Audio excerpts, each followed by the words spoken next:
Rekonstruksi polisi atas penyerangan FPI membuka seluruh fakta. Mana Munarman?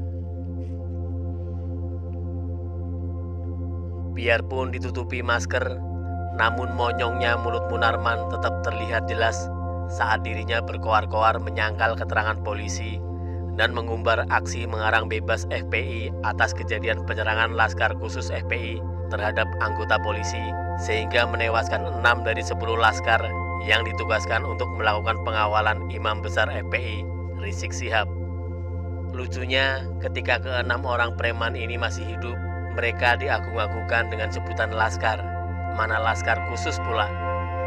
Tapi setelah mereka mati, pernyataan yang keluar dari mulut FPI cuma sebatas pengikut Rizik Syihab. Duh, pelecehan sekali ini namanya. Apalagi kemudian gelar yang digaungkan oleh pihak lain lebih parah dari sekedar pengikut Rizik Syihab. Ke-6 orang yang mati ini mereka sebut rakyat sipil, seperti saya, kamu, dan kalian. Selama rekonstruksi kejadian itu belum dilakukan, Munarman sendiri tak bisa membayangkan sedikit pun bagaimana 6 orang laskar FPI ini bisa jadi mati ditembak polisi. Karena Munarman tak mampu membayangkan kejadian yang mendekati sekalipun. Akhirnya tuduhan bahwa ke-6 laskar ini diculik dan dibantai pun meluncur dari mulut monyongnya yang tertutup masker tadi. Dari setiap kata yang diucapkan Munarman saat memberikan keterangan resmi FPI pada media, kita jadi bisa tahu bahwa Munarman ini benar-benar halu terhadap semua anggota FPI. Munarman sepertinya membayangkan semua pengikut FPI ini tak ubahnya seperti para santri di pondok pesantren yang tugasnya hanya mendalami agama Islam dengan larangan memiliki, membawa, apalagi menggunakan senjata tajam dan senjata api. Jadi ketika ada kejadian yang memberitakan bahwa polisi diserang oleh laskar FPI dengan senjata tajam dan senjata api, Munarman langsung berakting shock. Faktanya, dari hasil rekonstruksi polisi yang dilakukan di 4 titik yang berbeda, media memberitakan secara rinci kejadian penyerangan terhadap polisi. Di titik pertama, Jalan Internasional Karawang Barat, Marga Karya, Kabupaten Karawang, Jawa Barat, tepatnya di dekat Bundaran Novotel Karawang. Di titik pertama ini, ada 3 kendaraan, yaitu 1 mobil Toyota Avanza berwarna silver ditumpangi polisi, dan 2 mobil lain, yaitu mobil Avanza Silver dan Chevrolet Spin berwarna abu-abu. Keduanya ditumpangi oleh 10 orang laskar khusus FPI. Mobil Avanza Silver yang ditumpangi laskar FPI mulai menghalangi mobil Avanza Silver yang ditumpangi polisi, hingga akhirnya mobil Avanza Silver milik laskar FPI menabrak sisi kanan mobil polisi dan melarikan diri. Sementara mobil Chevrolet Spin menghadang mobil petugas. Mobil Chevrolet Spin yang menghalangi mobil polisi tadi kemudian menepi dan 4 orang keluar dari mobil. 2 orang diantaranya langsung melakukan penyerangan menggunakan senjata tajam. Keduanya memukul bagian kap mobil dan kaca. Diserang demikian, polisi langsung memberikan tembakan peringatan ke atas. Dalam adegan tersebut, polisi turut memberikan teriakan peringatan. "Polisi, jangan bergerak!" ujar penyidik menirukan. Mendengar tembakan itu, 4 anggota laskar FPI yang menyerang sebelumnya kembali masuk ke dalam mobil Chevrolet. Namun 2 orang laskar lain yang berada di dalam mobil tiba-tiba menembakkan senjata api ke arah mobil polisi sebanyak 3 kali. Secara bersamaan, petugas dari mobil pembalas menembak ke arah Chevrolet abu-abu milik pelaku. Setelah itu, mobil laskar FPI melarikan diri. Dari rekonstruksi di titik pertama ini, jelas tampak 6 anggota laskar khusus FPI menggunakan mobil Chevrolet, sementara 4 anggota laskar FPI yang menggunakan mobil Avanza Silver telah melarikan diri. Di titik kedua, setelah melakukan 3 kali penembakan ke arah mobil polisi, ke-6 laskar khusus FPI yang ada di mobil Chevrolet tersebut mengarahkan mobilnya ke arah jembatan Badani Marga Kaya. Mobil polisi mengejar dan berusaha menyalip mobil Chevrolet FPI lewat sisi kiri. Saat mobil polisi bergerak di sebelah kiri, seorang laskar FPI membuka kaca dan mengarahkan senjata ke arah petugas, namun didahului oleh polisi. Polisi menembak ke arah mobil Chevrolet.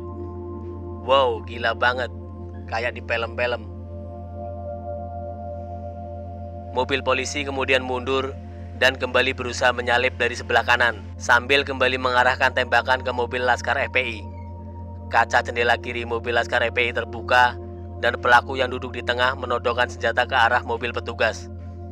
Kembali polisi melakukan tembakan balasan. Aksi kejar-kejaran dan salip-salipan ini terjadi hingga masuk jalan tol Jakarta Cikampek. Di titik ketiga, mobil Laskar FPI kemudian mengarah ke jalur rest area KM 50. Dalam rekonstruksi, ban mobil Chevrolet milik Laskar FPI kempes dan terhalang mobil Corolla saat hendak menuju exit area, sehingga tak bisa kabur lagi. Saat itulah, mobil Avanza Silver polisi langsung berhenti. Polisi kemudian keluar dari mobil untuk langsung mengepung mobil Laskar FPI dan meminta mereka menyerah. 4 laskar keluar dari mobil Chevrolet, 2 lainnya yang duduk di kursi kiri depan dan tengah tetap di dalam mobil tak bergerak. Polisi lalu mengecek kondisi kedua Laskar FPI dan diketahui kondisi mereka tengah terluka. Polisi pun meminta bantuan polisi lain lewat telepon. Polisi kemudian melakukan penggeledahan di mobil Chevrolet milik Laskar FPI tersebut dan ditemukan 1 pucuk senpi di kursi supir dengan 10 amunisi, 1 pucuk senpi lagi di bagian bangku tengah dengan 10 amunisi, 1 ketapel dan beberapa butir kelereng, 1 celurit dan tongkat kayu. Sedangkan samurai dan pedang ditemukan di bagian bangku tengah. Semua barang bukti tersebut lalu dibawa ke mobil polisi. Tidak lama 2 mobil polisi datang. Di titik ketiga ini, jumlah mobil polisi menjadi 3 mobil. 1 mobil diminta dipindahkan di depan mobil Chevrolet milik Laskar FPI dan 2 lainnya diparkir di belakang mobil Chevrolet. Kemudian polisi mengecek kondisi 2 laskar yang terluka dan ternyata sudah tewas. Lalu polisi memindahkan jasad 2 laskar ini ke mobil polisi yang parkir di belakang mobil Chevrolet. Sementara 4 laskar FPI lainnya yang tidak terluka diamankan ke dalam mobil polisi yang lain yang menyusul ke exit rest area KM 50 untuk dibawa ke Polda Metro Jaya. Di titik keempat, dalam perjalanan Laskar FPI yang hendak dibawa ke Polda Metro menyerang polisi. Penyerangan itu disebut dilakukan dalam perjalanan dari rest area KM 50 hingga KM 51+200. Laskar FPI mencoba merebut senjata polisi. Polisi kemudian melakukan pembelaan. Polisi pun melakukan tindakan tegas dengan menembak 4 laskar FPI itu. Disitulah terjadi upaya dari penyidik yang ada dalam mobil untuk melakukan tindakan pembelaan, sehingga keempat pelaku dalam mobil mengalami tindakan tegas dan terukur dari anggota yang ada dalam mobil. Demikian diungkap Direktur Tindak Pidana Umum Bareskrim Polri Brigjen Andi Rian usai rekonstruksi. Kesimpulan, ngeri, brutal, nekat, pantas dimatikan.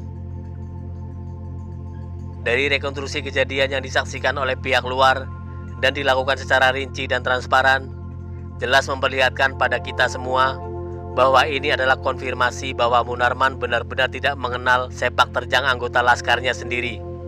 Terlebih yang dia bicarakan adalah Laskar Khusus FPI. Artinya, 6 orang yang mati ditembak polisi bukan laskar abal-abal, tapi sudah masuk pada jajaran laskar berani mati konyol. Ketua Harian Komisi Kepolisian Nasional, Benny Mamoto, yang menyaksikan rekonstruksi ini dari awal hingga akhir, memberikan pernyataannya pada awak media bahwa dirinya meyakini ke-6 anggota Laskar Khusus FPI tersebut sudah melakukan penyerangan terhadap kepolisian sejak peristiwa tersebut terjadi.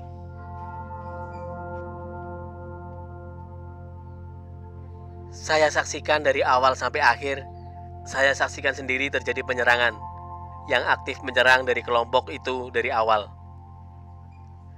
Demikian kata Benny.